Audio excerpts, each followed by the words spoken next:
जन्माष्टमी से 2 दिन पहले यानी आज षष्ठी के दिन कृष्ण जी के बड़े भाई बलराम जी का जन्मोत्सव मनाया जाता है। इस दिन पुत्रवती माताएं और बहनें व्रत रखती हैं और अपनी संतान की दीर्घायु सुख समृद्धि की कामना करती हैं।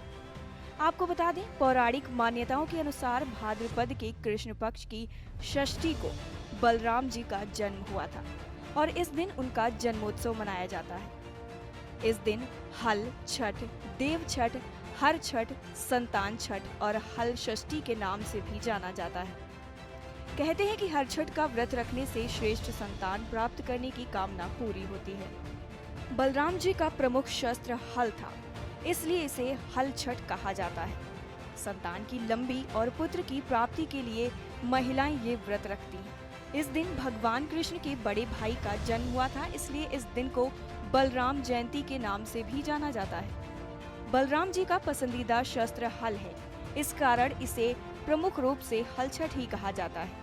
इसी क्रम में आज प्रयागराज की महिलाओं ने अपने पुत्र की लंबी आयु और सुख समृद्धि और पुत्र प्राप्ति के लिए व्रत रखकर पूजा पाठ किया।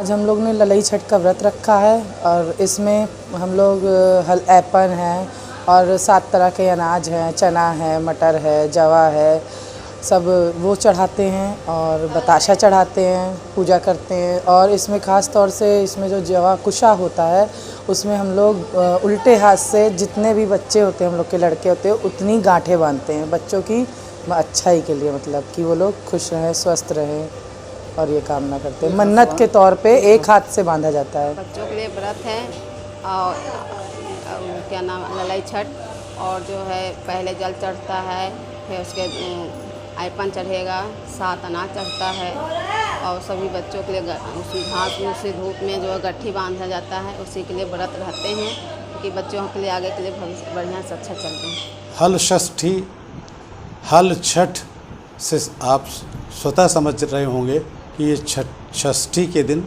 मनाया जाता है, जिस तरह से अष्टमी के दिन जन्माष्टमी होती है। ये हलधर यानी दाऊ यानी कृष्ण के बड़े भाई का जन्म दिवस है। आज जो व्रत किया जाता है, इस दिन जो व्रत किया जाता है, वो संतान की आयु के लिए, दीर्घायु के लिए, उसकी रक्षा के लिए महिलाएं व्रत रखती हैं। और उन अन्न से, ऐसे अन्न से जिसमें विशेषकर बहुआ आदि होता है, भगवान हलधर की पूजा की जाती है। यह संतान की जो इच्छा रखने वाली है, ऐसी महिलाएं या जिनके पास संतान है, उसके दीर्घायु के लिए महिलाएं व्रत रखती हैं।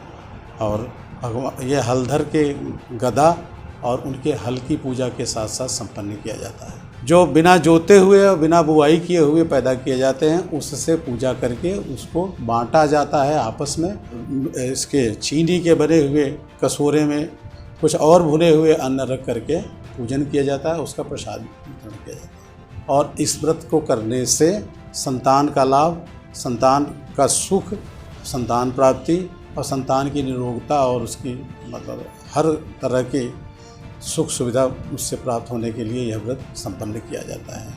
टाइम 8 उत्तर प्रदेश के लिए प्रयागराज से आशीष।